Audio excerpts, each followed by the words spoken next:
Bismillahirrahmanirrahim. Assalamualaikum warahmatullahi wabarakatuh.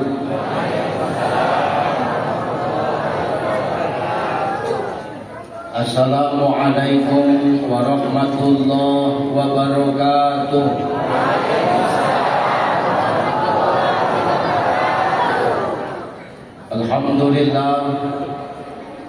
Alhamdulillahillazi anzala as-sakinata fi qulubil mu'minin.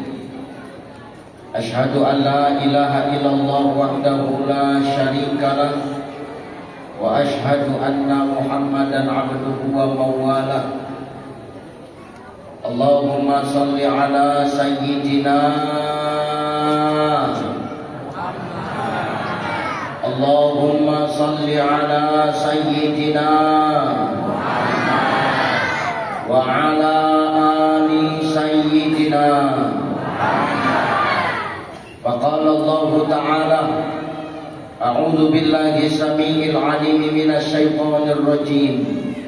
Subhanalladzi asra bi 'abdihi lailan minal masjidil harami ilal masjidil aqsa alladzi barakna haulahu linuriyahu min ayatina innahu huwas samiul basir. Wa qala ta'ala ya ayyuhalladzina amanu kutiba alaikumus shiyam kama kutiba 'alal ladzina min qablikum la'allakum tattaqun. Wa qala an-nabi sallallahu alaihi wasallam innallaha la yanzuru ila suwarikum wa amwalikum walakin yanzuru ila qulubikum wa a'malikum. Shadaqallahul azim, shadaqan nabiyyul karim, wa nahnu ala dhalika minasy syahidin wasyakirin. Walhamdulillahi rabbil alamin. Sehat Ibu? Ibu sehat? Ibu sehat? Sehat.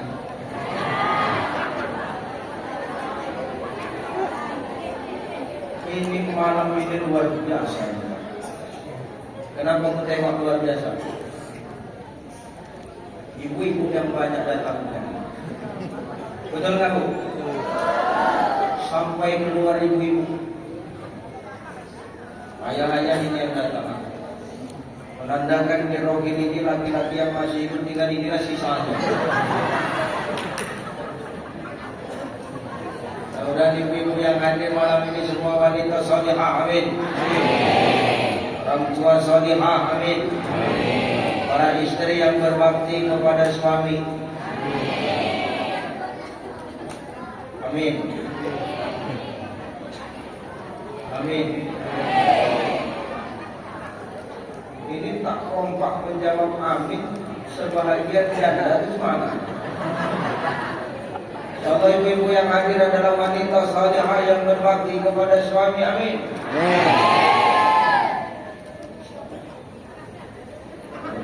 Saja Bu ya. Kemudian malam ini ku tengok luar biasa. Aku kali kedua datang kemari. Kalau luar biasa ku tengok.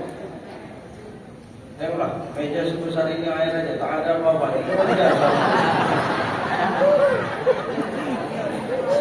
Airnya berwarna tak apa-apa, ini air putih. Mulai tak ada tisunya, habis minum sudah punya tisu lah. Sehat Pak? Sehat Pak? Sehat Insya sama kita hormati, kita muliakan dan kita takzimi bersama para alim, para ulama, para asatidz wa ustazat, para masyayikh, para abuya, tuan-tuan guru yang hadir dan duduk bersama kita malam hari yang mulia ini. Kita doakan guru-guru kita yang hadir adalah orang-orang yang senantiasa Allah beri sehat, amin. Kita doakan guru-guru kita yang hadir malam hari ini adalah orang-orang yang senantiasa Allah jaga dan Allah lindungi. Amin. Kita doakan guru-guru kita adalah orang-orang yang senantiasa Allah mudahkan segala urusan dunia dan akhirat mereka. Amin.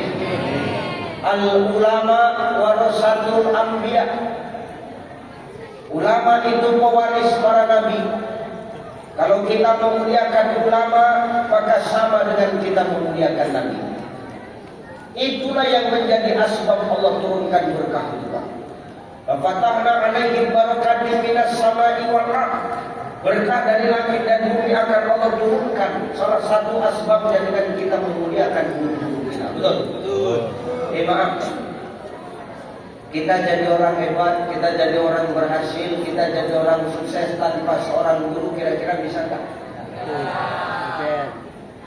Bisa nggak Pak? Berat. Pak asisten bisa jadi asisten tanpa guru, bisa Pak? Berat Pak. Jabat-pejabat yang lain, para kadis bisa jadi kepala dinas tanpa guru, kira-kira bisa nggak Pak? Berat Pak. Anggota dewan, ada anggota dewan yang datang?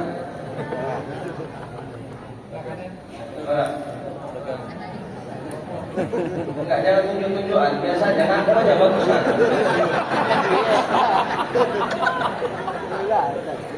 Bapak anggota dewan, jadi DPRD, maaf, kalau nggak ada guru bisa nggak? Beliau bisa jadi DPR sebab ada? Bisa. Sebab ada yang nyoblos. Nah, itu paling penting. Tapi semua itu tidak terlepas dari jasa seorang guru, Bapak Ibu.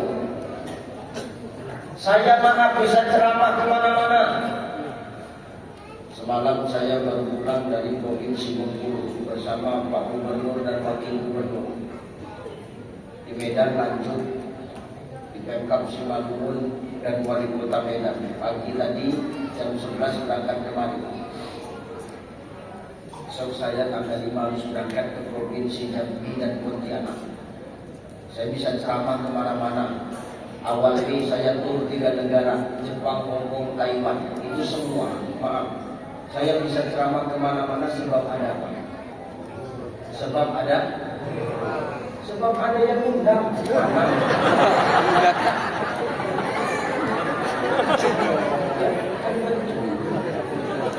Tapi terlepas dari itu semua, sebab ada guru. Kalau nggak ada gurunya, nggak akan mungkin kita bisa cakap di depan orang banyak. Begitu Bapak. Maka muliakan guru-guru kita, ulama-ulama di tempat kita. Ini yang menjadi asbab keberkahan dari langit dan bumi itu Allah turunkan di kita. Guru ngaji kampung, tolong dimuliakan. Di sini tadi yang ngaji suaranya bagus tak? Bagus nggak Bu? Bagus. Ini kalau nggak ada gurunya, kira-kira bisa nggak ngaji sebagus ini? Nggak bisa. Di sini seberapa sebulan guru ngaji itu dikasih? Udah Bapak diam aja Pak, urusan gue urusan betina. Ini betul Pak. Urusan gue urusan betina. Kita di jantan ini, tugas kita itu cuma 3: cari, setor, menyusun. Cari, setor, menyusun. Udah macam tuyul gitu. Ini perkara uang, ini perkara betina. Berapa sebulan guru ngaji di sini dikasih? Ikhlas hati.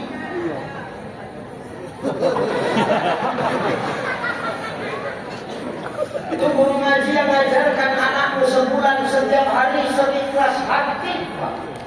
Ada guru ngaji itu ngajarkan anak kita mulai dari alam taro sampai alam nasroh, 2 alam.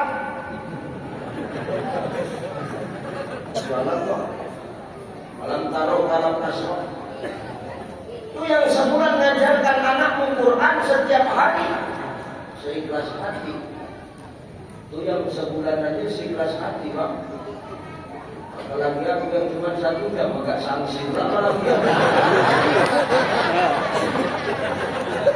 Aku ceramah pada pelajar malam ini. Nampak dari meja aku tak yakin.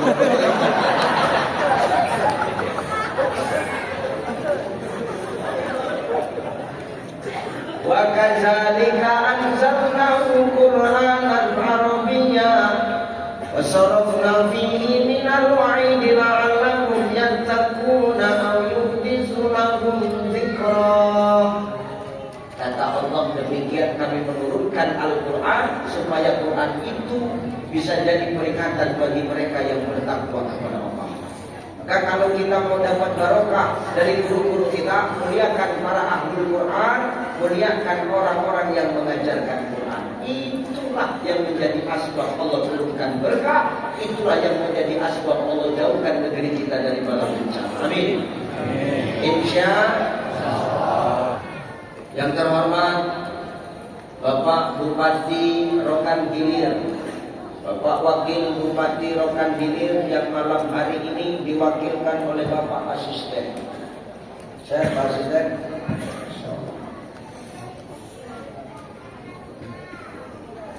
Tengok.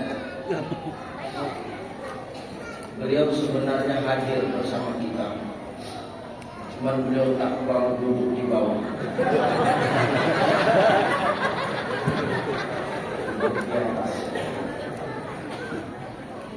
Saya temani. Mana-mana tadi saya sepanjang jalan beberapa titik ku tengok banyak spanduk wajah, betul. Ustaz senang tidak? Biasa aja. Karena bagiku begini, kenapa Ustaz biasa saja? Foto ini malam ini bertahan sampai malamnya ya foto. Besok pagi ini udah mau pindah ke kandang ayam.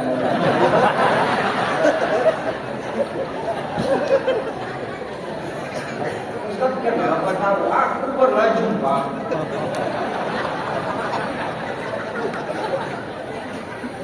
Tanya sama yang punya kandang ayam, kenapa kau letakkan foto aku di untuk kandang ayam ini? Dijawab, semenjak foto Ustaz jadi foto kandang ayam, aman ayam kami.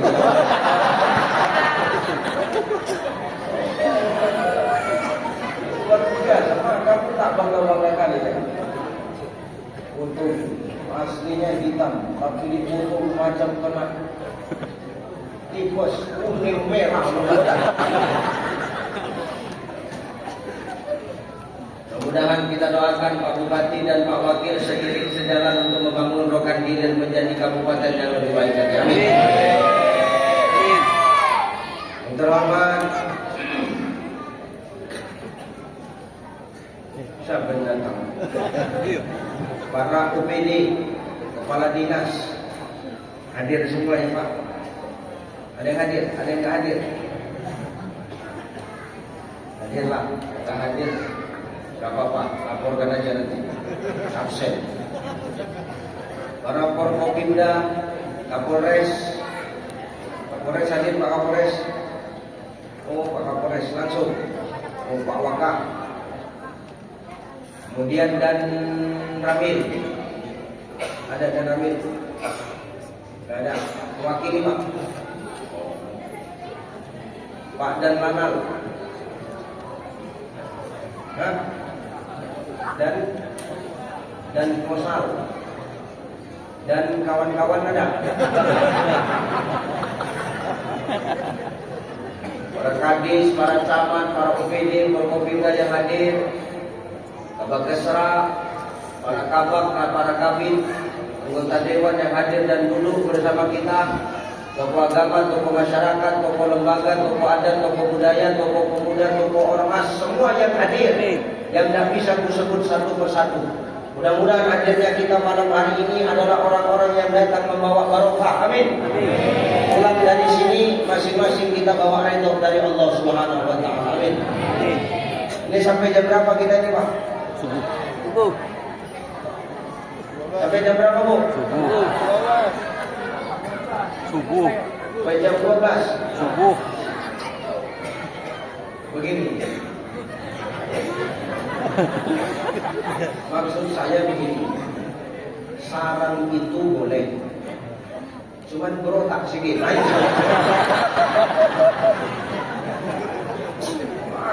Kau cuma dengar aku suruh bercakap sampai jam 12, aku tidak masalah. Sampai jam 1 pun aku tidak masalah. Cuman kalau sudah lewat jam 12 itu udah hitung lempur. Ya. Sesuai kesepakatan aja ini. Ayo kita ngaji. Ibu bapak yang dimuliakan Allah, malam ini baginda Nabi Shallallahu Alaihi Wasallam berkumpul kita di sini, senang beliau menengok kita di bawah. Izin Pak Sound System, ekonya bisa dikurangi nggak? Ekonya bisa dihilangkan atau apa gitu? Biar nggak tendang-tendang suaranya. Malam ini baginda Nabi Muhammad Shallallahu Alaihi Wasallam ini senang menengok kita, bangga menengok kita, Pak. Kenapa bangga Ustaz? Tadi kita sudah kerja seharian.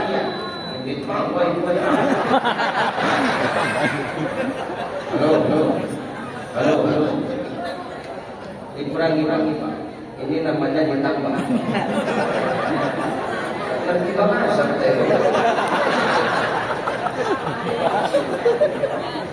Halo. Dihilangkan saja ikonya. Halo. Tes 1. Halo. Sudah. Kenapa baginda Nabi itu bangga nengok kita malam ini Bapak Ibu? Tadi satu hari kita sudah aktivitas, kita kerja, kita capek, betul? Tapi malam ini Bapak Ibu tetap mau duduk di dalam majelis itu. Maka Rasul bangga menengok kita malam ini. Maka malam ini Rasulullah Shallallahu Alaihi Wasallam ini langsung menghadap kepada Allah, laporan Bapak Ibu. Apa laporannya Rasul kepada Allah? Rasul ngomong sama Allah, ya Rabb, tengok umatku itu. Umatku yang mana? Di Rohil. Di Rohil di mana? Di Masjid Agung Al-Ikhlas, ya Allah.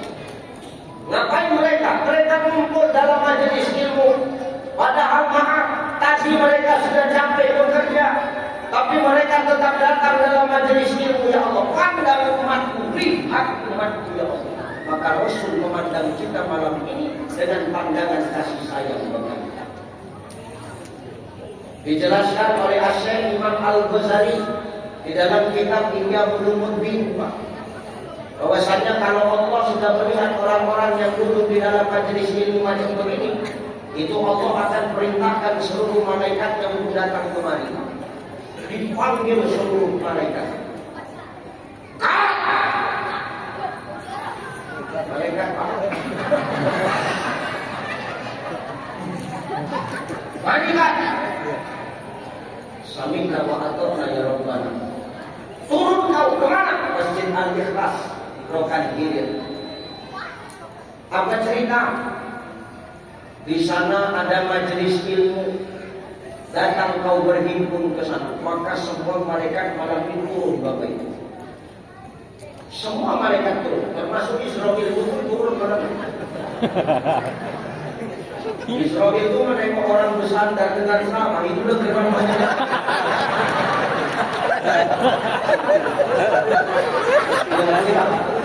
Bagus maju daripada kena.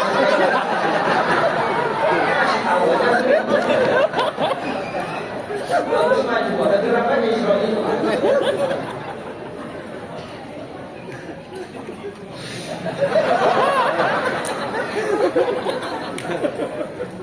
Ngapain malaikat itu datang kemari Ustaz? Tidak ada lain kecuali satu yang dibuat malaikat. Ngapain? Malaikat mendoakan kita yang hadir pada malam hari. Apa doa malaikat? Ya Allah, ampunkan dosa orang-orang yang hadir malam hari ini. Coba. Akan dosa kita malam ini dikuburkan Allah. Insya Allah yang di dalam masjid dosanya diampunkan Allah. Amin.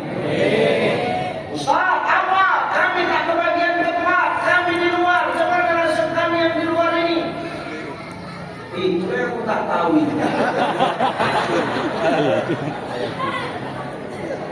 Iya betul. Jadi ada cerita Pak. Ini untuk yang di luar Pak.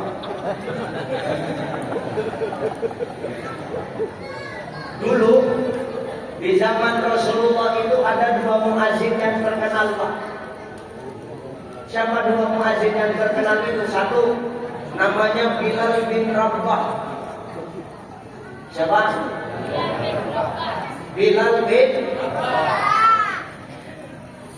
Bilal bin Rabah ini orang luar biasa, orang kulit hitam mantan budak Pak. Orang yang hitam, gemuk, pendek, macam-macam besar kalau di sini.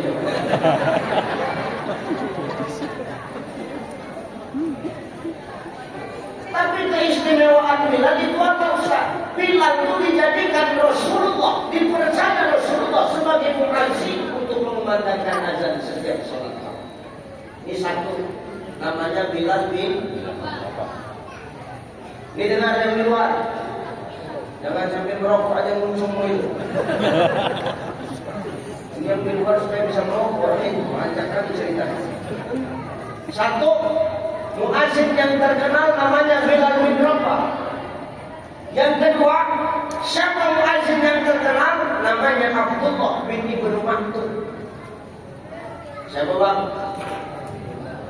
Siapa bu? Abdullah bin Ibnu Maktum. Kalau kita baca biografinya Abdullah bin Ibnu Maktum, Bapak Ibu, beliau ini bukan orang yang sempurna, Pak. Kenapa gitu Ustaz? Bu, matanya nggak bisa nengok, Pak. Kemana-mana jalan dituntun pakai tongkat. Tapi hebatnya Abdullah bin Ibnu Maktum ini dipercaya oleh Rasulullah sebagai muazzin khusus azan subuh. Jadi suatu subuh itu hujan rintik-rintik. Abdullah bin Ibnu Maktum seperti biasa, dia mau berangkat ke masjid, mau menunaikan tugasnya menjadi muazzin, memanggil orang untuk datang ke masjid. Jadi waktu subuh itu gerimis, dia pakai pakaian terbaiknya, dia keluar dari rumah, dia jalan ke masjid pakai tongkat. Tengah jalan ada setan yang mendorong Abdullah bin Ibnu Maktum sampai terjatuh Abdullah bin Ibnu Maktum. Kotor bajunya, kena becek bajunya, kotor. Apa kata setan? Kau gak akan mungkin berangkat ke masjid, bajumu udah kotor, pasti kau pulang. Memang Abdullah bin Ibnu Maktum pulang, tapi pulang ngapain Ustaz? Ganti baju. Dia ganti baju, dia pakai baju yang lain, dia keluar lagi. Tengah jalan ada yang dorong lagi, Pak, setan pulang. Kali kedua didorong sama setan sampai jatuh, setan mulai ngomong lagi, kali ini gak akan berangkat kau Abdullah bin Ibnu Maktum. Kau pasti kali itu asal ini. Oh, selit setan. Abdullah bin Ibnu Maktum memang pulang, tapi dia tetap ganti baju. Akhirnya keluar lagi, gak ada yang dorong dia lagi. Tapi ada laki-laki yang datangin Abdullah bin Ibnu Maktum. Apa kata laki-laki ini mendatangi Abdullah bin Ibnu Maktum? Tuan, kau mau kemana? Masjid. Ngapain? Aku tukang azan. Ayo antar sampai ke masjid yuk. Kebetulan saya bawa lentera. Lentera itu kalau bahasa kita apa sih Pak? Senter. Senter tahu? Senter tahu? Senter. Tahu toh? Ini laki-laki bawa senter ngomong sama Abdullah bin Ibnu Maktum, ayo antar sampai ke masjid. Oke. Cocoklah. Sekalian kau ikut sholat ya. Diam aja laki-laki itu. Sampai ke masjid. Sampai di gerbang masjid. Apa kata laki-laki itu? Cukup Tuhan, aku batas gerbang aja. Aku sampai di luar aja, aku gak bisa masuk. Loh kenapa kau gak bisa masuk? Ayo sekalian ikut sholat subuh bersama kami. Apa kata laki-laki ini? Andai mau tahu wahai Tuan Abdullah bin Ibnu Maktum. Kenapa? Aku ini setan. Bukan aku laki-laki tadi ya. Ini cerita ini. Ini yang ngomong laki-laki tadi. Aku ini setan. Yang mendorong kau sampai jatuh 2 kali itu akulah kata setan. Oh iya. Jadi kenapa kau sekarang ngomong aku? Kata Abdullah bin Ibnu Maktum. Pertama kau dorong, kau ganti baju, kau pergi lagi. Itu malaikat berdoa. Apa doa malaikat? Ya Allah ampunkan dosa Abdullah bin Ibnu Maktum. Kedua kali kau dorong, kau tetap ganti baju. Malaikat berdoa lagi, ya Allah ampunkan dosa Abdullah bin Ibnu Maktum, ampunkan dosa seluruh keluarga Abdullah bin Ibnu Maktum. Yang ketiga kali, aku tak berani dorong kau, bagus kamu tolong. Loh kenapa? Kalau sampai kau dorong, kau jatuh lagi, kau ganti baju lagi, nonjok aku, kata setan. Kenapa nonjok? Karena semua orang beriman kepada Allah, dosanya akan diampunkan karena kelakuannya. Makanya aku gak berani dorong kau yang ketiga kali. Bagus aku nyamar jadi laki-laki, aku bawa orderan, aku bawa senter, aku bawa lentera, aku antar kau sampai depan masjid. Tapi maaf, aku gak bisa masuk ke dalam masjid. Jadi udah tahu lah kita siapa yang di luar itu kan. Ini ceritanya ini.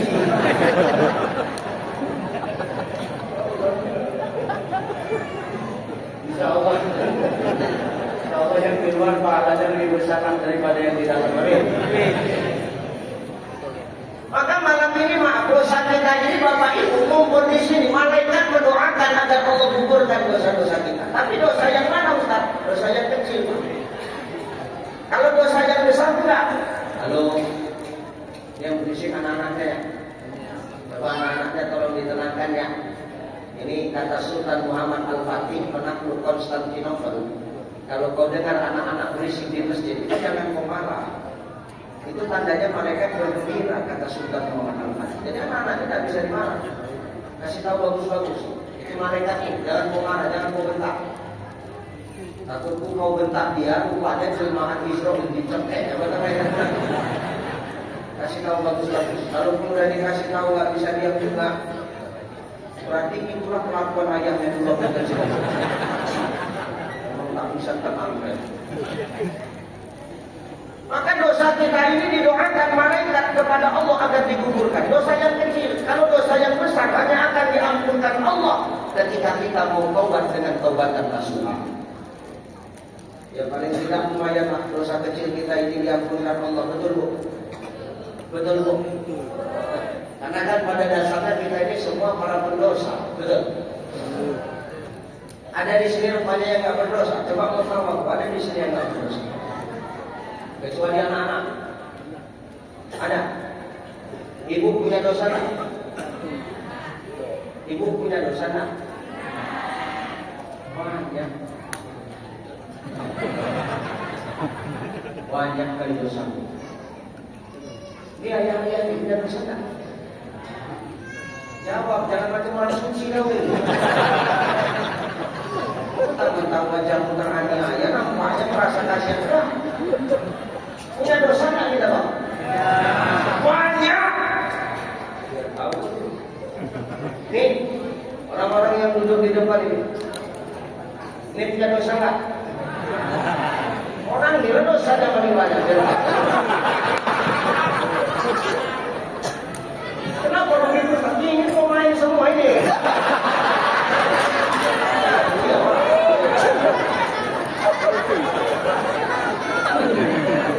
Dari gaya dulunya kan udah nampak. Ini ular jumpa ular nih. Jadi kita ini semua punya dosa Pak. Gak ada kita yang punya dosa. Ini Ustaz kita yang ngomong punya dosa nggak? Bisa sekolah. Waktu giliran ngomong betul. Kita ini semua punya dosa. Kenapa begitu? Karena pada dasarnya maaf Bapak Ibu, kita ini semua adalah para pelaku-pelaku maksiat. Demi Allah, kita ini semua pelaku-pelaku maksiat. Jadi kenapa kita kadang masih sanggup ngumpul di tempat orang ramai? Kenapa kadang kita masih sanggup ngomong di depan orang banyak? Kenapa? Karena Allah sedang tutup aib yang ada pada diri kita. Coba aib kita dibuka Pak, berani tak kita ngumpul di depan orang banyak? Jangankan ngomong, ngumpul aja gak berani. Jangankan ngumpul, keluar rumah aja kadang kita gak sanggup. Maka kita ini semua pelaku-pelaku maksiat. Saya para pendosa, nih pendosa nih. Maaf nih yang ngomong sekarang. Kalau kita boleh kaji, maaf ya, ini yang ngomong sekarang ini belum tentu lebih baik daripada yang kedua sebenarnya. Bisa jadi yang dengar ini jauh lebih lebih parah lah ya. Aku yang mau mengangkat terus saja nggak bisa kok. Karena kata Allah, wa inna Allah yuhibbut tawwabin wa yuhibbul mutatahhirin. Allah itu cinta sama orang yang suka taubat, Allah itu cinta sama orang yang suka membersihkan diri. Kita ini memang pelaku maksiat, tapi apa kata Allah? Allah itu lebih cinta kepada pelaku maksiat yang mau bertaubat dibandingkan dengan orang soleh tapi hidupnya tak pernah merasa salah. Yang bukan kira-kira? Ada nggak orang yang merasa soleh lantas hidupnya nggak pernah merasa salah? Ada nggak orang sini? Orang sini ada kayak gitu? Ada? Ada.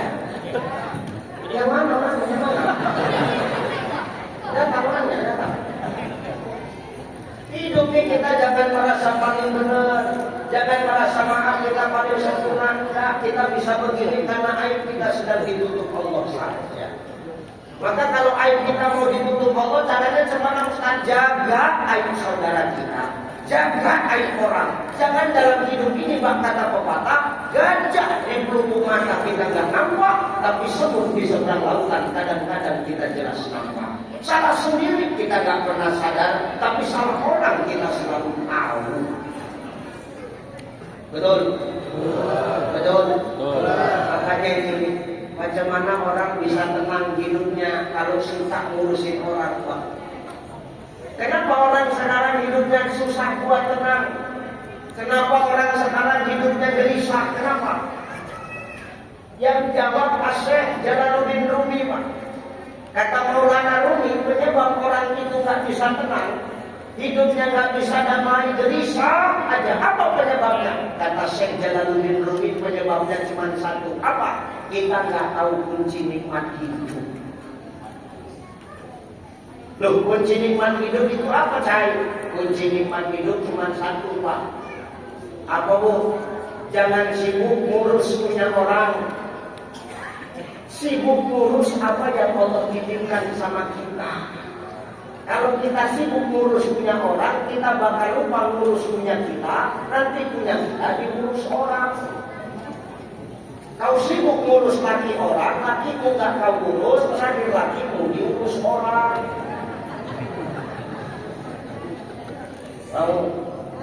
Mau gitu? Maka jangan tolak ukurnya orang lain. Orang masing-masing kadarnya, porsinya kita udah punya, kok urus aja punya masing-masing. Kadarnya Pak Asisten, kue, minum. Kadarnya saya, buah. Kadar Pak Waka, tisu Pak ya. Di bagian saya, bagian Bapak tisu sesuai dengan urusan dulu masing-masing. Ini kan kadarnya masing-masing. Jadi urus saja punya kita masing-masing. Jangan kita ngurus punya orang. Itu yang buat kita hidup ini gak tenang. Gelisah saja. Kalau bahasa sekarang tipu. Jangankan orang nyeritain kita, tetangga buat status WA aja kadang-kadang kita ngerasa kalau kita yang di sini. Betul. Bahkan ngaku kan ngaku.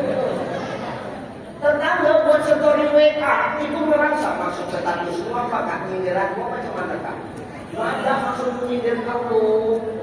Tetangga buat urusan pikirnya nyindir kita, itulah penyebab hati kita tenang. Kenapa? Nggak kita temukan kunci nikmat dalam hidup.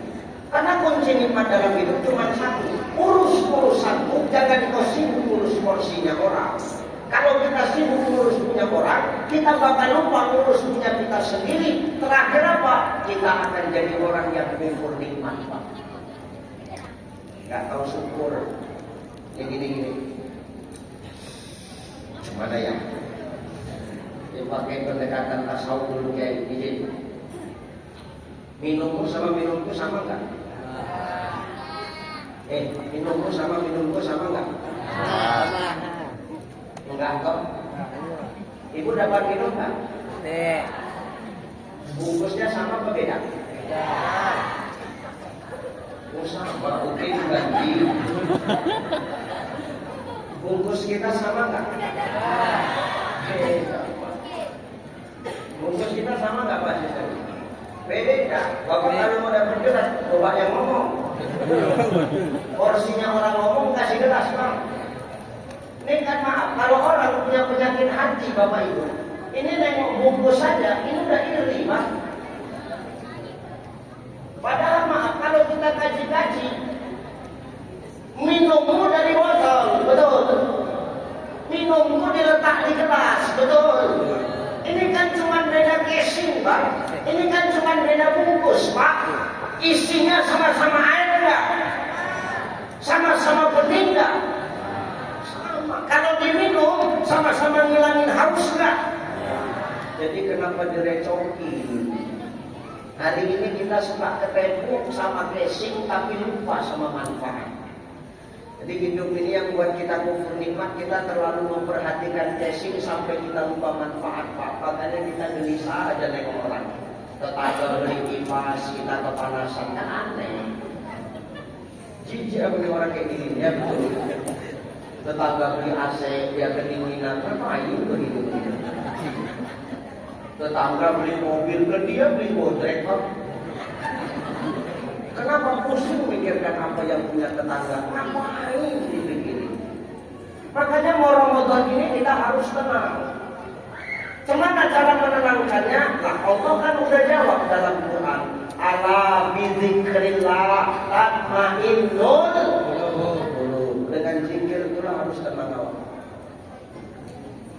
Maaf, ini kita sudah berada di nisfu Sya'ban, pertengahan. Tanpa kita sadar 15 hari ke depan Ramadan sudah di ujung tanduk. Ramadan sebentar lagi bakalan datang, betul ya? Maaf. Kita yang mau kita sambut ini bulan yang suci. Ini bulan yang sakral Pak. Kita mau buat acara ini aja buat persiapan nggak kira-kira? Buat, nggak usahlah cerita persiapan ini. Kita mau masuk masjid saja, kita buat persiapan nggak? Apa persiapannya? Mau masuk kita tengok tapak kaki kita. Ada nggak minyak kotoran kan begitu? Tapak kaki bersih, tengok pakaian. Ada nggak kena najis kan begitu Pak? Badan bersih dari najis, pakaian bersih dari najis, apa langsung masuk? Kan enggak, kita mikir dulu, wudu kita masih ada nggak? Oh, wuduku belum ada. Kan nggak mungkin masuk ke tempat wudu dulu. Badan udah bersih dari najis, pakaian udah bersih dari najis, wudu masih ada, baru kita masuk ke dalam masjid. Loh, ini masuk masjid saja kita harus buat persiapan, apalagi yang mau kita sambut datangnya Ramadan. Maka semangat yang mau datang Ramadan, hati yang tenang bagaimana didapat? Kita harus tahu kunci kenikmatan dalam hidup. Dan kunci kenikmatan dalam hidup meraihnya cemana? Ala bidzikrillah tatmainnul qulub, dengan mengingat Allah. Kalau orang udah mengingat Allah, penyakit hati hilang, sombong bahkan hilang Pak. Betul? Maaf ya, maaf. Bu. Bu. Oh Bu. Nah kenapa? Bu, gangguan orang sombong ini kita berapa? Satu. Orang kadang sekarang sombong karena harta. Banyak orang sombong mentang-mentang kaya. Ada orang sini yang kaya tapi sombong. Ada juga. Banyak. Dan datang orangnya. Coba tunjuk yang mana penasaran dia. Maaf, perkara hartamu kau jangan sombong Bang. Gara-gara hartamu banyak kau jangan sombong. Ingat, ketika kau mati, harta yang kau cari sampai mati takkan kau bawa mati. Jangan kau. Jangan sombong kau. Kadang-kadang mentang-mentang emas dia banyak, sombong, bikin pengajian dipakainya semua emas dia dijadi.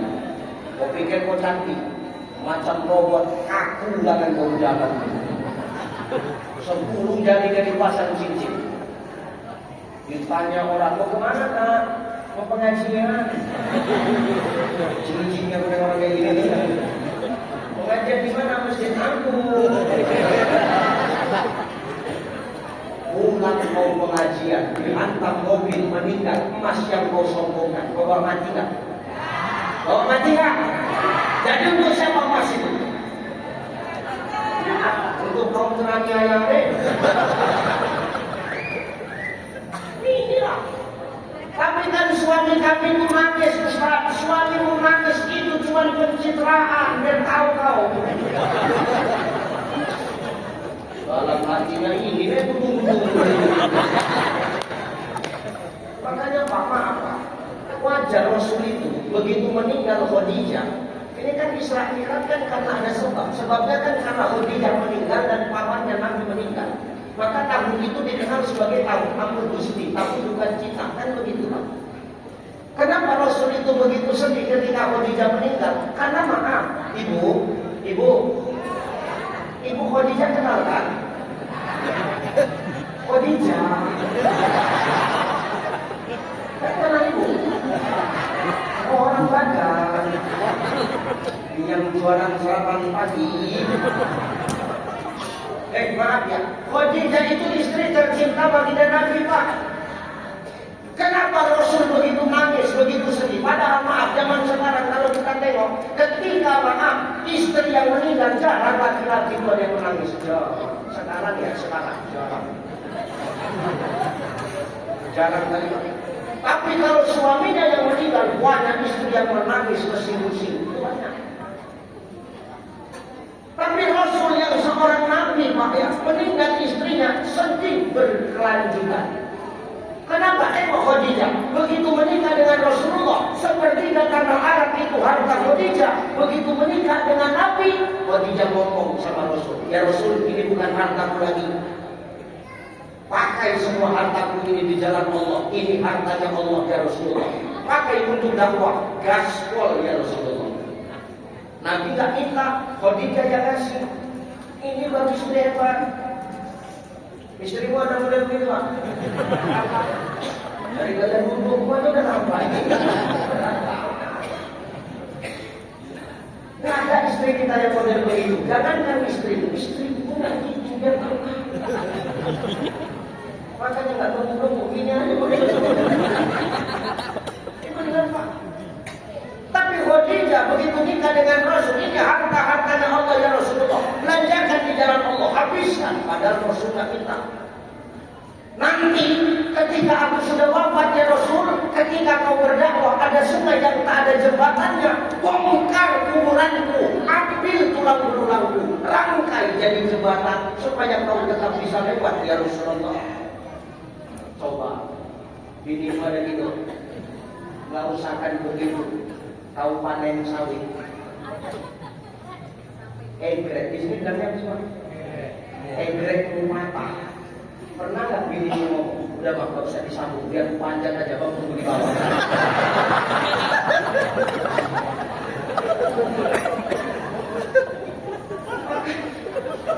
Makanya wajar Nabi itu begitu sedih ketika kehilangan sosok Khadijah. Gak sombong Khadijah itu ketika banyak harta. Nah kita sekarang seberapa kali sih harta kita dibandingkan dengan harta Khadijah? Kadang kita sombong. Padahal harta yang kita cari sampai mati gak bakal kita bawa mati bang. Harta yang kita cari mati-matian gak bakal kita bawa mati. Nah ketika mati yang kita bawa apa? Hah? Apa yang kita bawa? Amal. Nah dapat. Maaf ya, aku Ustadz yang ngomong kalau orang mati itu tak bawa amal. Saya Ustadz yang ngomong orang mati itu tak bawa amal, saya enggak. Orang mati itu bawa kain kafan 3 lapis jantan, 5 lapis betina. Kenapa kain kafan betina lebih tebal? Karena bangkai itu lebih busuk daripada bangkai jantan. Ustaz kok ngomong gitu, yang ngomong bukan saya. Syekh Muhammad Zuhaili dalam kitab Al-Fiqhul Islamiyah wa Adilati. Kenapa lebih bau kayaknya betina? Karena aurat betina lebih banyak daripada aurat jantan. Yang buat bau itu skincare dia buat bau. Skincare pun juga buat bau. Maksudku ini, ya gak salah kau pakai skincare supaya cantik. Tapi niatkan cantik itu untuk siapa? Suami siapa? Ini harus jelas ini Pak. Karena zaman sekarang suami tetangga pun suami juga. Hati-hati, suami siapa? Suami sendiri. Silakan mau buat cantik apa-apa, tapi untuk suami sendiri. Ya, yang kita bawa itu bukan amal. Kalau orang mati bawa amal, mah enak bang. Pak Asisten, kalau orang mati bawa amal siap gak? Siap aja Pak, karena bawa amal. Saya kalau saya mati bawa amal, saya siap Pak. Kenapa begitu saya? Ya maaf, orang yang mati bawa amal enak. Karena yang namanya bawa itu boleh milih. Contoh nih, halo, kenapa Ustaz sekarang pakai baju batik yang begini? Kenapa saya pakai baju batik ini? Kenapa? Karena ini yang saya bawa kan gitu. Ustaz kenapa bawa baju batik ini? Ya karena baju batik ini yang saya pilih. Banyak baju batik di rumah, tapi karena ini yang saya bawa, makanya ini yang saya pilih. Begitulah orang yang mati bawa amal Tuhan. Dia bisa pilih amal yang baik dia bawa, amal yang buruk dia tinggal. Maka orang mati tidak bawa amal. Kalau orang mati bawa amal enak. Jadi orang mati lebih pantasnya diikuti amal. Kalau orang mati diikuti amal, amal yang baik dia ikut, amal yang buruk dia ikut. Amal yang baik yang bakal nolong dia, amal yang buruk yang bakal dia pertanggungjawabkan di hadapan Allah. Al-yawma nahtimu ala afwahihim wa tukallimuna aydihim wa tashhadu arjuluhum bima kanu yaksibun. Jangan karena harta kita buat sombong ya. Karena harta yang akan menolong kita adalah harta yang kita belanjakan di jalan Allah. Kata Nabi, "Man kana lahu malun falyatasaddaq bimali." Kalau ada hartamu sedekah, kau pakai harta, jangan sombong.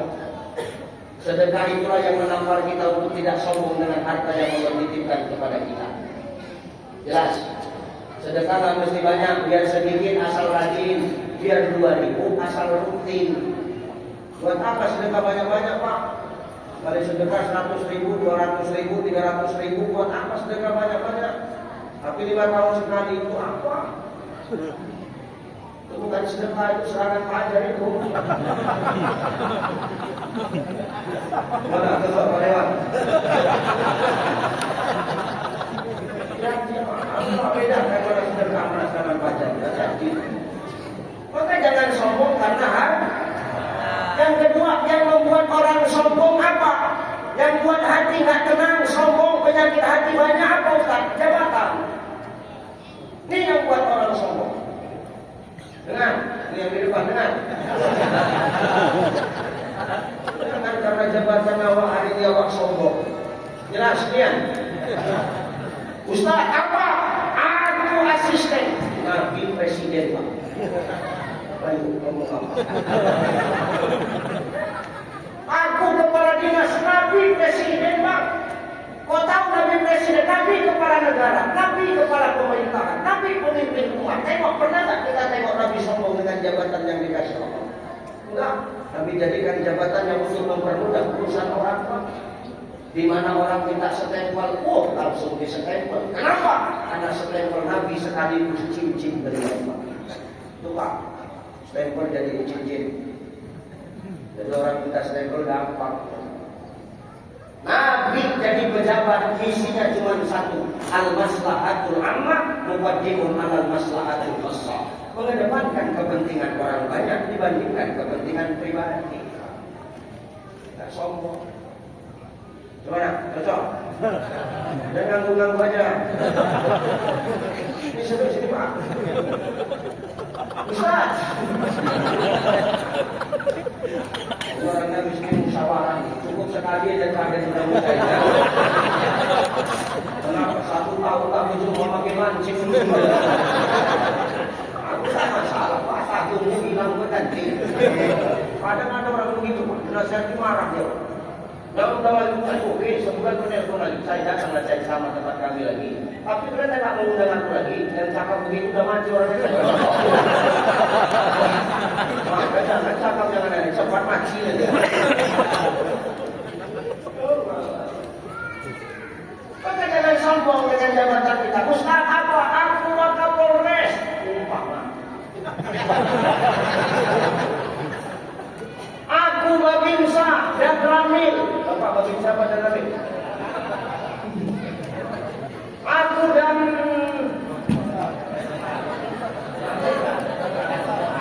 Posar. Maaf, ngomongin polisi, ngomongin tentara, Pak. Nabi itu panglima perang. Coba. Ketika perang, Nabi paling depan membawa bendera panji Rasulullah. La ilaha illallah Muhammadar Rasul. Nabi paling depan. Kenapa waktu perang kemana, Pak? Nabi nggak pernah takut. Jadi jangan anggar jabatan kita ngomongin perang. Nabi panglima perang terhebat. Nabi juru strategi perang paling hebat. Apa lagi? Aku Ustaz Kondang, saya dengan mulutmu saya. Seakan-akan Nabi ngomong gitu, Pak. Kau kan terkenal karena YouTube, kau dikenal orang karena TikTok, kau dikenal orang karena ada FB Pro, kau dikenal orang karena ada WhatsApp, ada Instagram. Nabi, Pak. Dulu zaman belum ada TV, belum ada TikTok, belum ada YouTube, belum ada FB Pro, belum ada WhatsApp, belum ada Instagram. Tapi Nabi tetap FYP sampai detik ini di hati Nabi. Coba hebatan mana? Nabi juru dakwah paling hebat, Pak. Nggak ada yang sama. Bahkan kalau kita buka sejarah, kehebatan Rasulullah itu bukan hanya umat Islam saja yang mengakui. Tapi umat di luar Islam juga mengakui kehebatan Rasulullah. Mana buktinya? Ada seorang komunis. Orang komunis kan berarti bukan orang Islam, Pak. Namanya Michael Hart.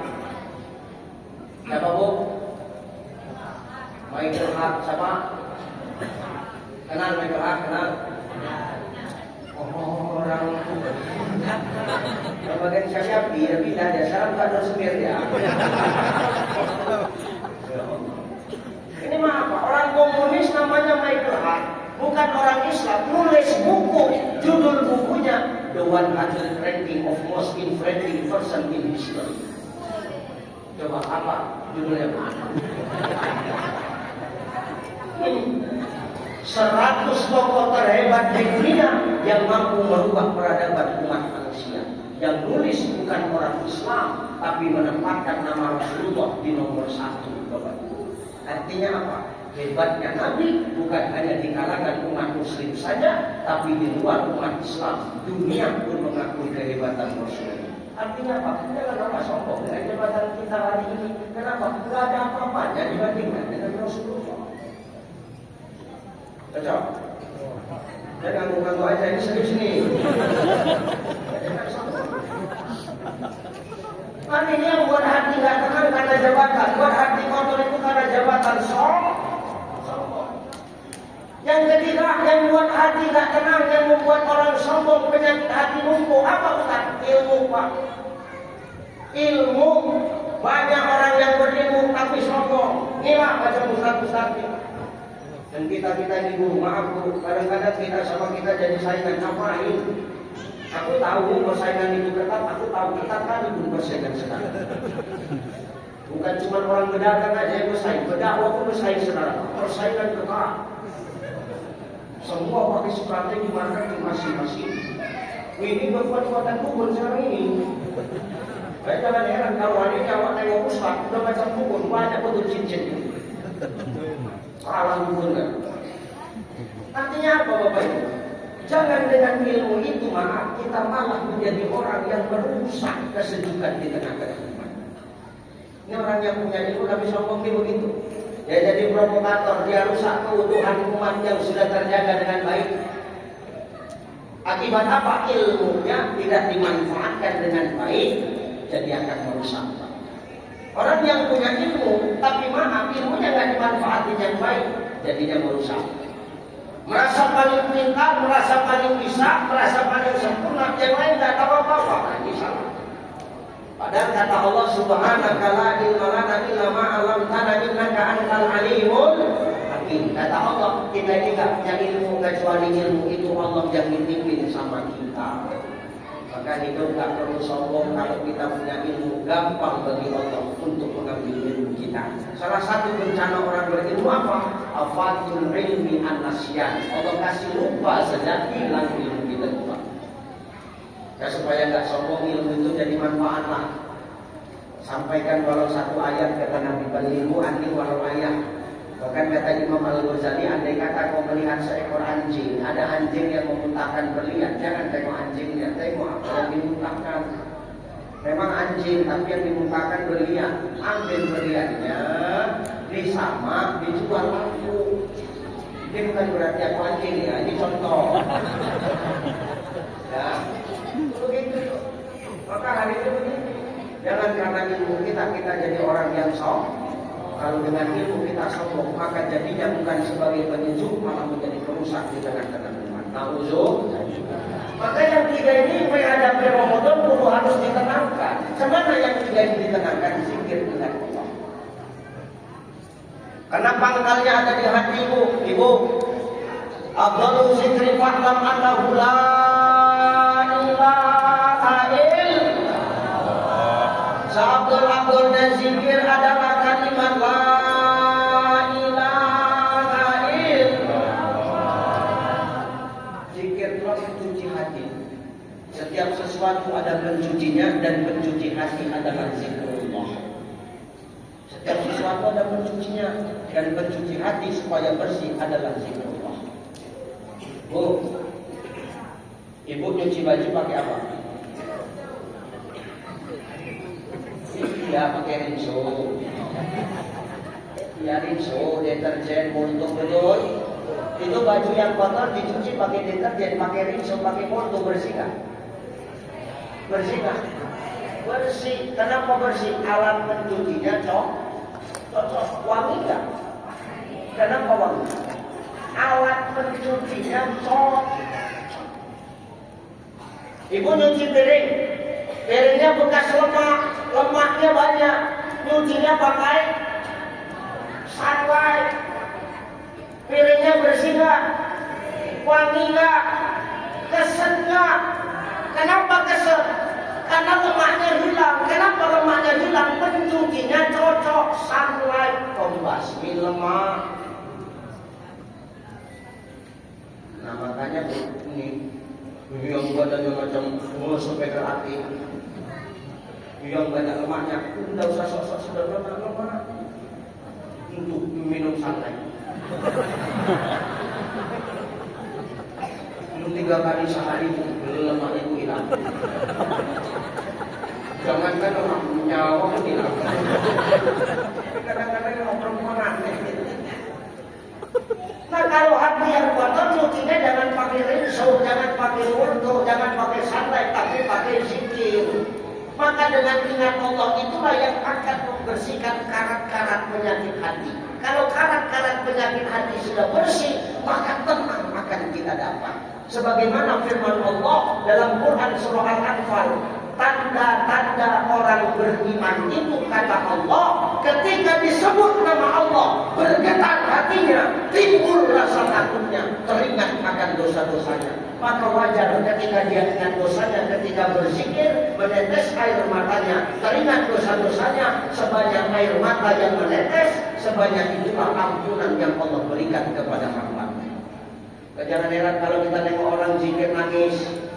Astaghfir Rabbana Astaghfir Minal Astaghfir Rabbana Astaghfir Minal. Dan nangis.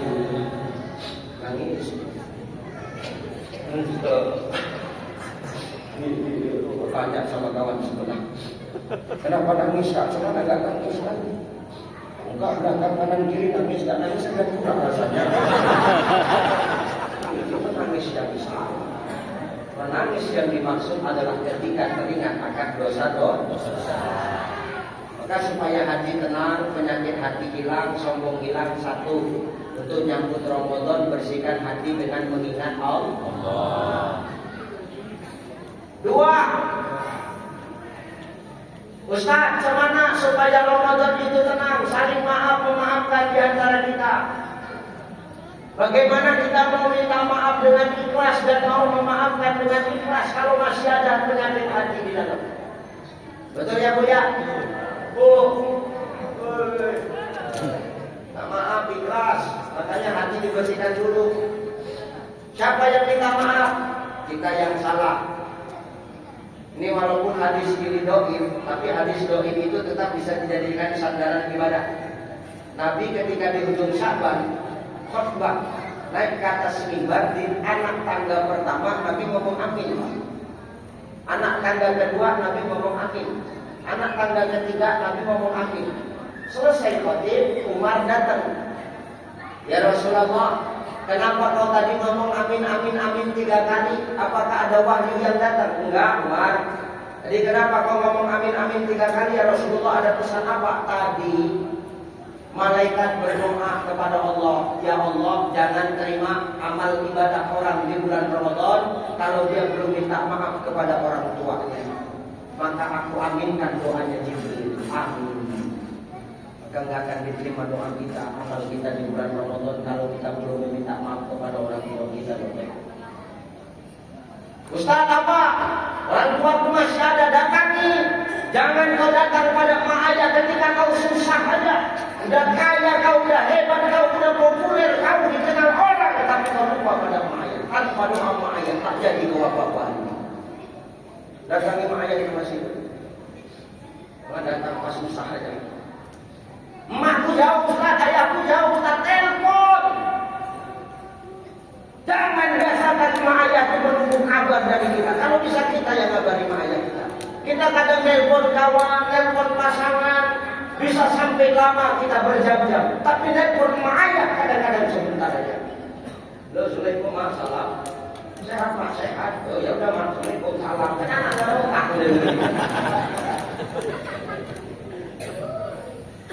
Dekat datang dari jauh telepon. Minta maaf Pak, sebelum penyesalan itu datang. Datang ini. Assalamualaikum salam. Mak, sehat. Kenapa kau datang? Aku tadi malam dengar ceramah Ustaz Ustaz. Kata Ustaz itu nggak diterima apa ibadah di bulan Ramadan. Banyak salahku sama mama. Memang banyak salah kau juga tahu. Lagi tidak sadar otak kau. Masuk kenapa? Oh mantap Pak. Karena di puasa Ramadan, aku tahu. Udah Ramadan ya, sama. Udah datang kembali ke kamar. Ya Pak. Kadang-kadang aku sebagai anak suka ada nyakitin hati Papa. Ya udah. Maaf ya Mak, aku datang kadang-kadang waktu pas beras habis. Dan kadang aku datang pas mama habis panen sawit baru datang. Itu sadar kau, ya makanya itu minta maaf. Ya sudah, mama maafkan. Jangan pola minta kayak gini enak ya iya. Mama ikhlas maafkan, ikhlas lah. Mama pun kayak mana kau tetap anakku juga lunai. Oh maaf Pak. Aku mau jujur boleh Mak. Jujur apa lagi? Mama sering bilang duit pembangkal kan Mak. Itu aku yang dia bisa jujur. Memang anak ada otak ya. Artinya apa? Kalau udah anakku jujur minta maaf sama Allah, maafkan, jangan ulangi lagi. Ini mau Ramadan, maka bersihkan hati dulu supaya minta maaf awal ikhlas, memaafkan awal juga Ini kalau emak masih hidup, ayah masih hidup, emak masih ada, ayah masih ada. Nah emak ayah kami Ustaz sudah meninggal. Macam mana cara kami minta maaf Ustaz? Doakan. Jelas? Doakan. Karena doa itu adalah makanan orang yang sudah meninggal. Saben malam Jumat ahli kubur teko nang omah. Ini yang nulis Syekh Muhammad Atta di dalam kitab Shirathul Mustaqim. Ternyata ahli kubur itu setiap malam Jumat dia akan datang ke rumah kita, ngapain? Kita makan, kita minum. Makanan dan minuman orang yang sudah meninggal itu apa Ustaz? Doa. Maka doakan mahaya kita, jarak kubur kita. Makanya orang mau Ramadan baca jarak kubur. Hati-hati bu kalau jarak kubur bu. Ada adabnya. Satu, kalau mau jarak kubur jangan terlalu glamor lagi, biasa-biasa aja pakaianmu. Ini bukan arisan. Ini mau datang ke kuburan. Bedakan mana datang ke kuburan, mana mau ke undangan. Ya kalau pakai baju putih-putih aja, hitam-hitam aja, merah-merah aja, kuning-kuning aja, hijau-hijau aja, keren-keren aja, coklat-coklat aja. Gak usah kita yang glamor-glamor. Pakai baju pernak-pernik, belang-beling, gak apa-apa. Dandanan gak perlu menor.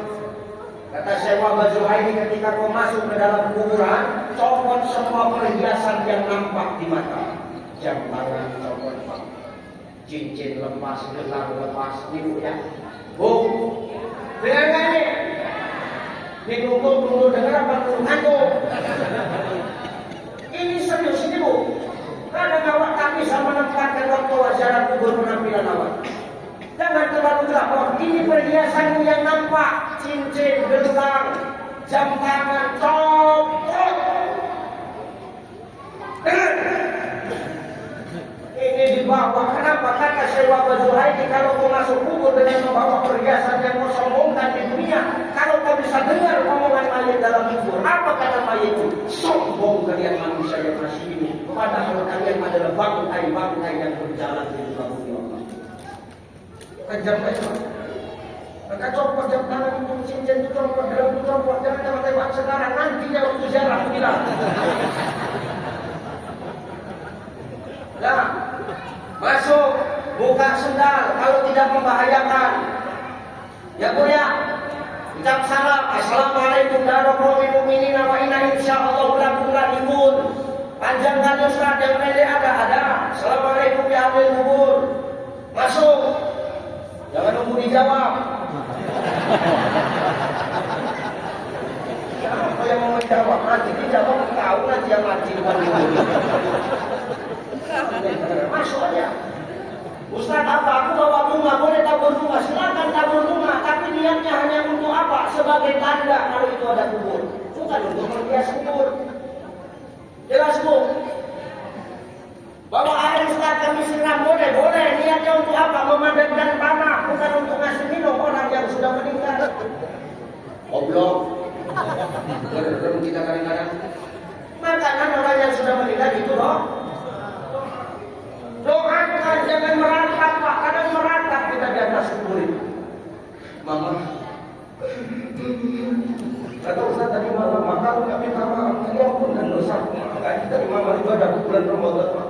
Mama kan udah meninggal, Pak minta maaf ya, maka mama maafkan aku agak ibu yang pantau kubur rumah itu salah. Doakan itu cara kita berbakti kepada mayat yang sudah meninggal. Ini yang paling penting. Dengar, Bapak Ibu minta maaf saya. Nih, supaya ada oleh-oleh yang dibawa pulang ya Pak ya. Ketika jarak kubur, dengar Bapak Ibu. Oh, simak dulu ini. Dengar Pak ya. Jangan pernah kau cabut tanaman apapun yang tumbuh di atas kubur. Kau usah ngantuk-ngantuk Pak. Kaki ngantuk-ngantuk, yang betina. Oh, jangan ngantuk sampai sakap. Oh aja jawabannya. Jangan cabut tanaman apapun yang tumbuh di atas kubur. Kenapa? Lahu ma fis samawati wa ma fil ardh. Semua milik Allah, apa yang ada di langit dan apa yang ada di bumi. Wa nahnu nusabbihu bihamdika wa nuqaddisu. Semua bertasbih dan bertakbir memuji nama Allah. Zikirnya tanaman di atas kubur memberikan naungan bagi semua yang di dalam kubur. Panjang-panjang Ustaz. Pangkas, potong, bawa gunting. Jelas. Coba Pak Wakaf. Kalau rambut bapak panjang, bapak pangkas atau bapak cabut? Tapi saya nanya ini, bapak pangkas itu bapak cabut. Pangkas coba rambut bapak panjang, bapak cabut tidak meleleh kayak pada bapak.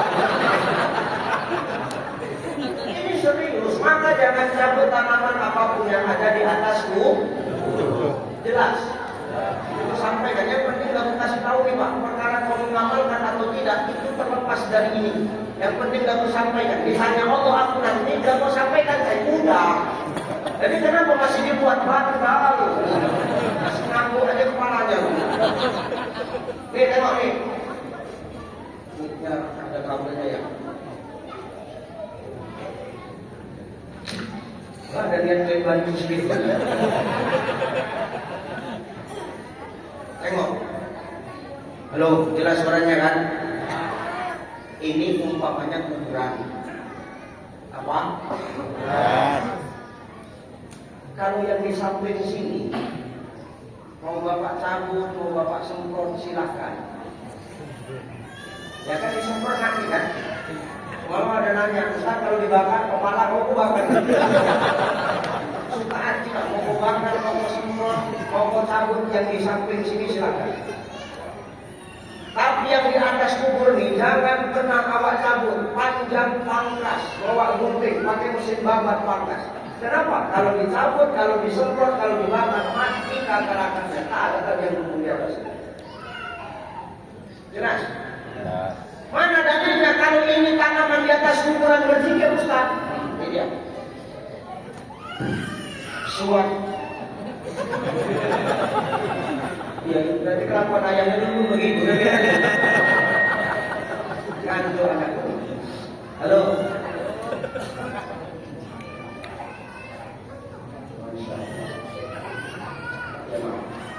Gak keluar dulu. Kasihan toko-toko bininya.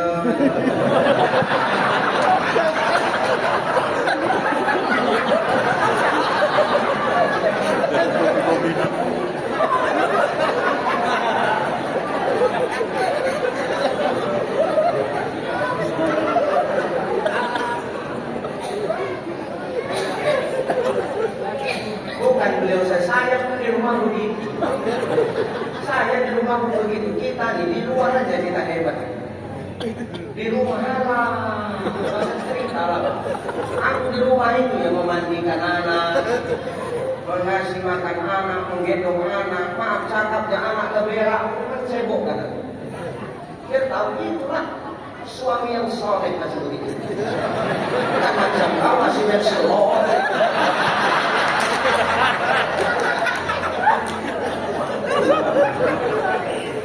Itu bagus berarti suami begitu. Nah, itulah suami teladan. Sampai mana lagi?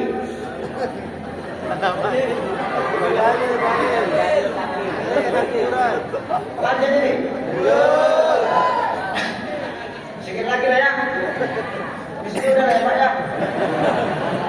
Udah sejam lebih, sejam setengah lebih. Nggak terasa sejam setengah kan? Ya nggak terasa kok cuma dengar mulu coba.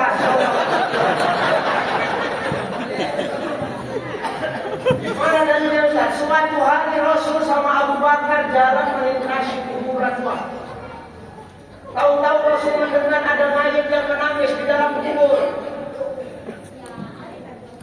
Rasul lalu mendatangi kubur itu, dipatahkan kelopak kurma, ditancapkan kelopak kurma itu di atas kubur. Abu Bakar nanya, ya Rasul, kenapa dengan si mayat ini? Kenapa kau tancapkan kelopak kurma? Kau tahu Abu Bakar? Kata Rasul, ini mayat di dalam kubur sedang disiksa. Kenapa beliau disiksa dalam kubur?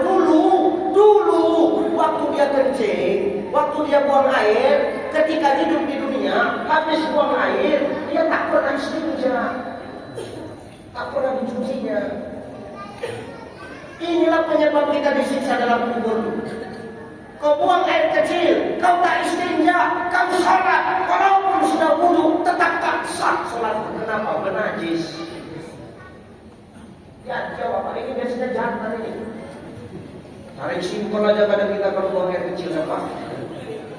Tarik balik pohon, tarik lubang semut, 12 masuk tembakan. Semut dalam lubang itu masih musyawarah banyak.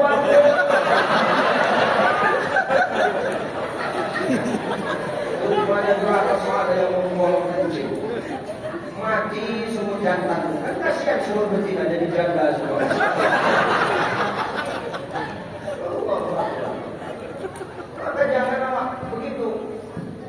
Dan kadang-kadang saling simpel, kencing suka berdiri, jangan awak kencing berdiri Pak. Sunahkan itu kencing jongkok, karena Nabi itu kencing tak pernah berdiri. Siapa bilang Nabi kencing tak pernah berdiri? Nabi itu pernah kencing berdiri Ustaz, memang. Tapi dalam keadaan darurat. Waktu itu perang. Nabi kalau perang, Nabi sekaligus pemimpin perang, sekaligus imam Pak. Waktu itu masuk waktu sholat, perang berhenti. Nabi mau buang air kecil, mau ngambil wudhu, pimpin sholat. Ternyata tempat Nabi buang air kecil itu banyak kotoran onta. Nabi sanksi kalau jongkok, jubahnya terkena kotoran onta. Nabi takut nanti nggak bisa sholat. Maka boleh dalam keadaan darurat kita kencing berdiri Pak Wama. Contoh di tempat gelap-gelap, boleh awak kencing tegak. Kenapa sanksi? Awak jongkok rupanya kobra.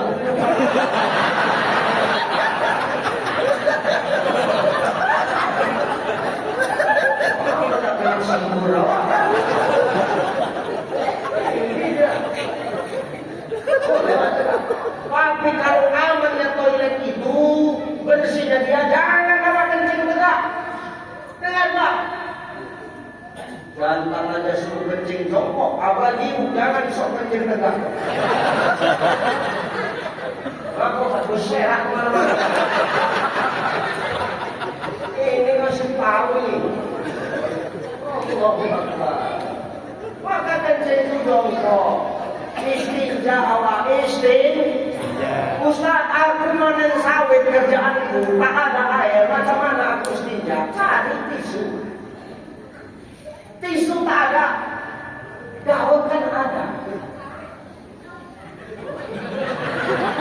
Terserah nek, daun apa yang penting jangan daun yang gatal. Sampai daun yang gatal, terus sehat. Ustaz apa? Daun gak ada Ustaz, batu. Batu yang lembut, jangan batu panas tuh. Habis saya. Ustaz, air tak ada, daun tak ada, batu tak ada. Kemana salah istinja Ustaz? Kau kan manen sawit, kau kan bawa egret, pakai egret itu. Ada orang sumber aja kuatkan betul alasannya, ada dengan jawab mulutnya. Tapi sampai kapan dia pakai egret itu? Maka istinja itu wajib, kalau tidak disiksa awak dalam kubur itu. Disunahkan awak kencing jongkok, jangan kencing tegak. Kenapa begitu? Pak asisten. Kalau orang kencing tegak itu ternyata orang yang kencing tegak dicari air kencing itu sama jin. Untuk apa Ustaz? Untuk minyak bebek.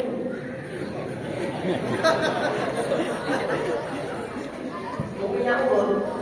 Coba udah berapa liter punya Pak Waka di dalam? Coba, yang Pak asisten udah berapa liter selama ini? Taubat Allah, jongkok. Ini yang penting kamu sampaikan. Kenapa dijadikan minyak urut sama jin ini Ustaz? Ternyata jin itu kalau dengar suara azan di masjid Pak, ayo ala salat.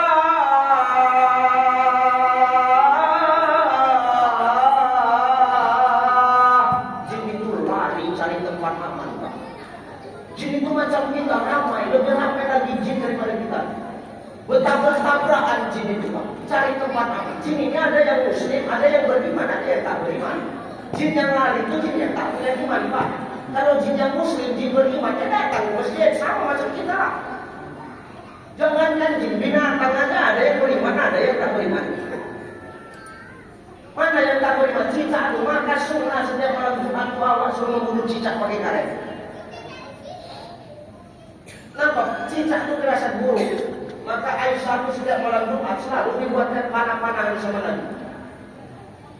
Jadi binatang itu ada yang beriman, ada yang tak beriman. Kodok tuh, itu binatang beriman itu Pak. Mana buktinya? Habis hujan selalu ngaji gitu. Kodok.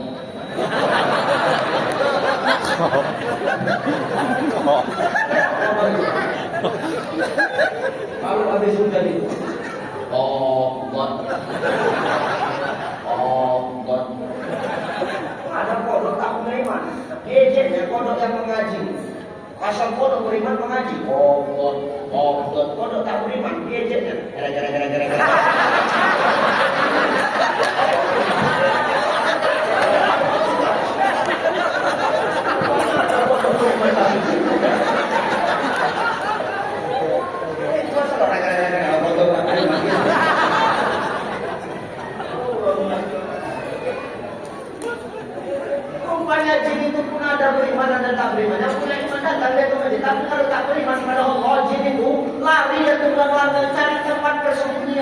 Waktu lari itu, gue tabrak-tabrakan orang itu, gue patah-patahan orang itu.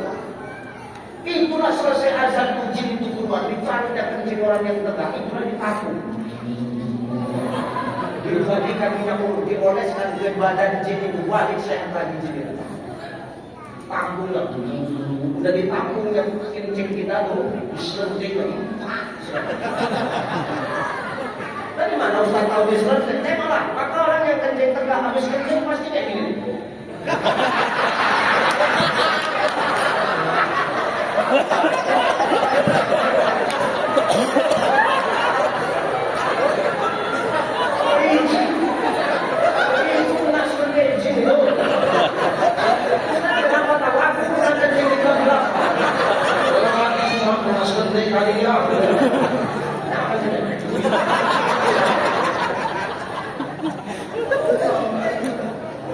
Maka inilah yang menjadi dalil. Orang yang tak istinja ketika buang air di dalam kubur disiksa Allah. Nabi doakan dia, Nabi patahkan pelepah kurma, dipatahkan, ditancapkan di atas kubur. Ditanya Abu Bakar, kenapa kau tancapkan pelepah kurma ini ya Rasulullah? Ini pelepah kurma nanti bakal hidup. Ketika dia hidup, dia akan berzikir kepada Allah. Zikirnya itulah yang akan memberikan naungan kepada si mayit di dalam hidup. Maka jangan cabut tanaman apapun ketika jarak kubur di atasmu. Panjang, pangkas, lebat, potong. Supaya apa? Tetap ada tanaman yang berzikir di atas kubur. Memberikan naungan kepada si mayit. Nyambung? Nyambung? Bisa diamalkan ini? Insya Allah. Kalau masih hidup ma'awa, jauh ma'awa, ayah awa, telepon minta maaf, datangi, meninggal kirim tanda. Amin yang kedua apa ya Rasulullah? Kenapa kau ngomong amin? Tadi Jibril berdoa, ya Allah, jangan terima amal ibadah orang di bulan Ramadan sebelum dia minta maaf sama pasangan masing-masing. Ayo, minta maaf suami istri. Ya Bu, istri minta maaf sama suami. Kalau kau mau protes sama Jibril. Karena kata Jibril, istri yang minta maaf sama suami. Bagi yang punya suami, yang gak punya suami, jangan sok minta maaf sama suami orang. Malam ini minta maaf, Bang. Kau dengar ceramah satu sekali. Cocok yang dibilang cek. Kalau tak itu tak main otak, itu tak. Selama ini baru kali itu, baru kali itu, tanpa hal kali itu. Saya udah lama ini orang sama apa dulu? Banyak salah, sama apa kurang banyaknya salah. Udah lama kita maaf Allah. Ya udah aku maafkan, jangan kau ulangi lagi deh yang dia Ramadan bagus-bagus kau. Oh bang apa? Aku mau jujur lo bang apa? 10 juta sebulan kau kasih sebenarnya cukup juga. Ini kenapa selama ini kurang? Kamu biar kurang surga habis Allah. Cuma begitu mau pengajian ini harus wajib poligami. Kamu enggak dimasukkan ke grup aku bang.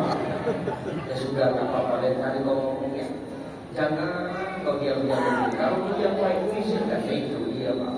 Sama bang. Aku pun mau jujur juga ini deh. Apa itu bang? Sebulan gaji bukan 10 juta. Jadi berapa? 15 juta. Ini kemana 5 juta lagi? Jadi bagian senang banget.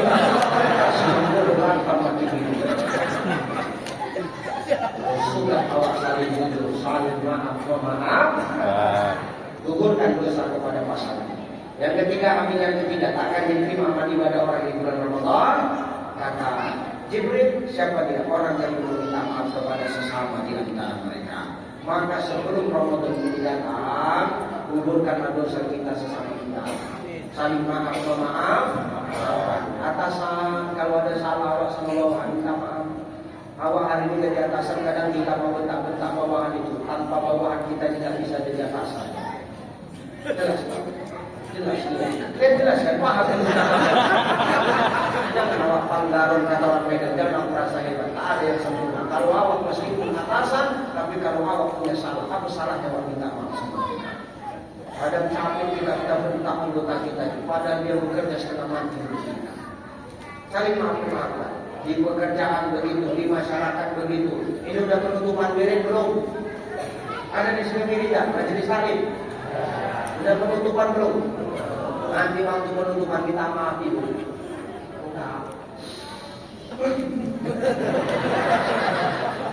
Ini mau puasa. Banyak salah sama kakak. Tidak apa-apa biarkan. Apa rupanya salahmu? Aku sering ceritain kakak ibu ini dan kakak makan lontong banyak bayar uang kas banyak. Kalau sudah gugur dosa kepada sesama, insya Allah Pak, tenang hati Allah. Yang kita dapatkan apa? Cintanya Allah. Bagaimana mendapatkan cintanya Allah? Ketika hati sudah bersih, maka di ujung Ramadan la'alul lakum tattaqun. Takwa itu yang akan kita raih dari Allah. Amin. Amin. Insyaallah. Satu yang ku sampaikan, rajin-rajin datang majelis ilmu. Kenapa? Dalam majelis ilmu banyak kebaikan yang Allah ucapkan untuk kita, termasuk dosa kita diampunkan Allah. Yang kedua, bersihkan hati lewat zikir supaya hidup ini penyakit hati hilang. Kita nggak sibuk ngurus punya orang, tapi sibuk ngurus apa yang Allah titipkan kepada kita. Hati yang bersih, sombong akan hilang. Yang menyebabkan orang sombong tadi berapa? 3. Harta, jabatan, dan ilmu. Dengan harta, perbanyak sedekah. Dengan jabatan, mudahkan urusan orang lain. Dengan ilmu, jadikan wadah untuk manfaat bagi kemaslahatan umat. Insya Allah kesombongan akan hilang. Dan yang ketiga, yang paling penting tadi apa? Saling maaf memaafkan sebelum Ramadan itu datang.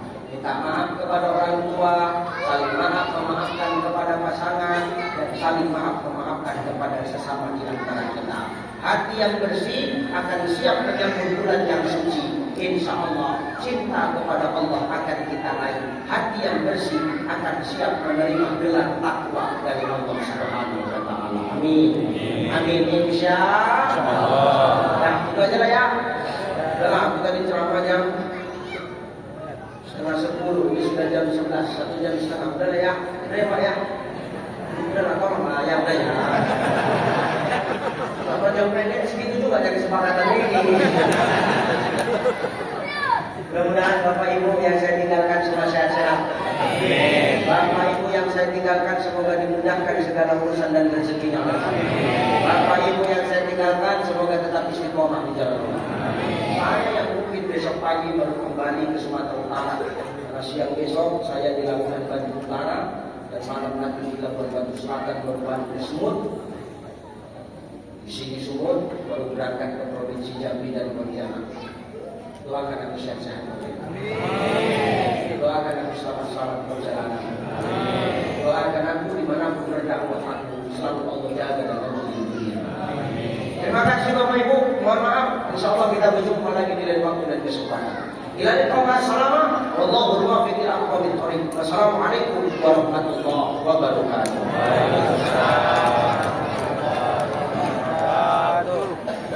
Astaghfirullahalazim. Allazi la ilaha illa huwal hayyul qayyum wa atubu ilaihi. Hajiyatan billahi Nabiina Muhammadin sallallahu alaihi wasallam wa ila arwahi abaina wa ummahatina minal muslimina wal muslimat wal mu'minina wal mu'minat wa khususan ala hajatina ya Allah. Al-Fatihah. A'udzu billahi minasy syaithanir rajim. Bismillahirrahmanirrahim. Alhamdulillahi rabbil alamin arrahmanir rahim maliki yaumiddin. Iyyaka na'budu wa iyyaka nasta'in. Ihdinas siratal mustaqim, siratal ladzina an'amta 'alaihim ghairil maghdubi 'alaihim waladdallin.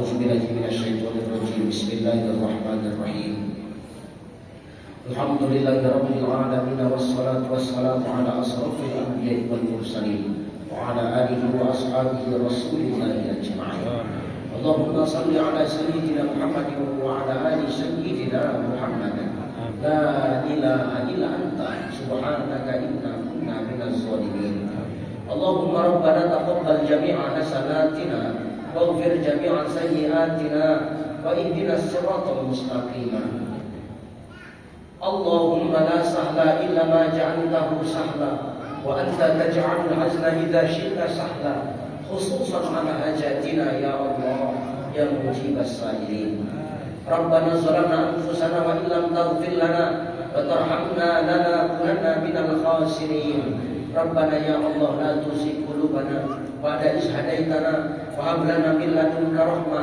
إنك أنت الوهاب ربنا اغفر لنا ذنوبنا ولوالدينا ولجميع المسلمين والمسلمات والمؤمنين والمؤمنات الأحياء منهم والأموات إنك على كل شيء قدير اللهم انصر المسلمين والمجاهدين في فلسطين في غزة في رفح وخصوصا في بلادنا يا الله بلاد إندونيسيا اللهم بارك لنا في رجب وشعبان وبلغنا في رمضان اللهم طول عمرنا في رجب وشعبان وبلغنا في رمضان اللهم اختم لنا بالإسلام واختم لنا بالإيمان واختم لنا يا الله بحسن الخاتمة ربنا آتنا في الدنيا حسنة وفي الآخرة حسنة وقنا عذاب النار وصلى الله وسلم عليه والحمد لله رب العالمين تقبل الله منكم